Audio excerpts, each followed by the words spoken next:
जब गवानावा तो हमरो भीरी सटनी गवाना के पहले आके दीदियों के कटनी जब गवानावा तो हमरो भीरी सटनी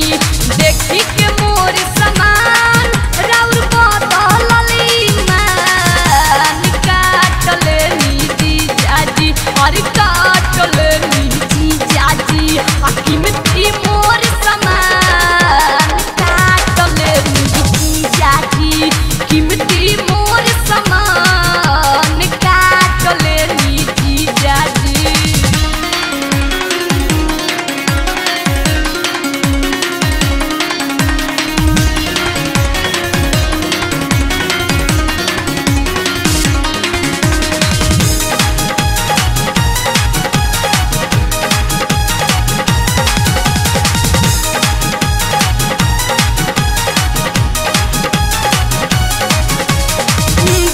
सारा के धन बजी जा कोई नी चढ़ाई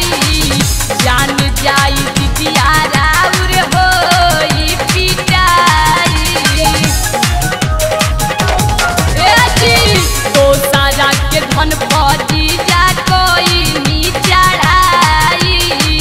जान जाई दिदिया राउर होई पिटाई बेरा से पहले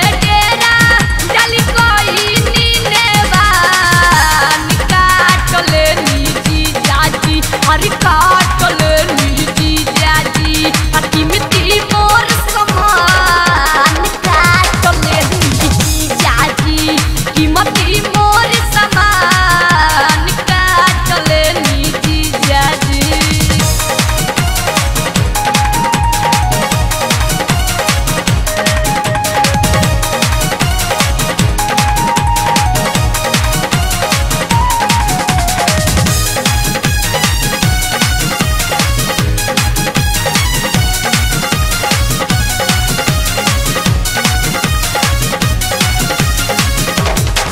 ऊंचे नीचे होई तो देहब सबका से बताई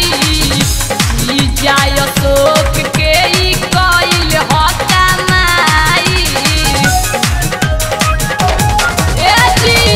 ऊंचे नीचे होई तो देहब सबका से बताई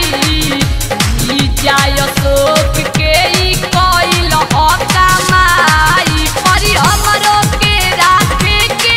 राउर करनी के परिणाम काटले नीजी जाजी हर काटले नीजी जाजी कीमती मोर समान काटले नीजी जाजी कीमती मोर समान काटले नीजी जाजी खाके आईनी पान पूजा गहाते निशान काटले नीजी जाजी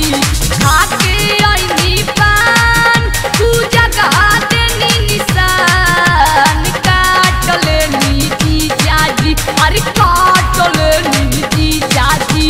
कीमती मोर समान काटले नीजी जाजी कीमती मोर समान काटले नीजी जाजी कीमती मोर समान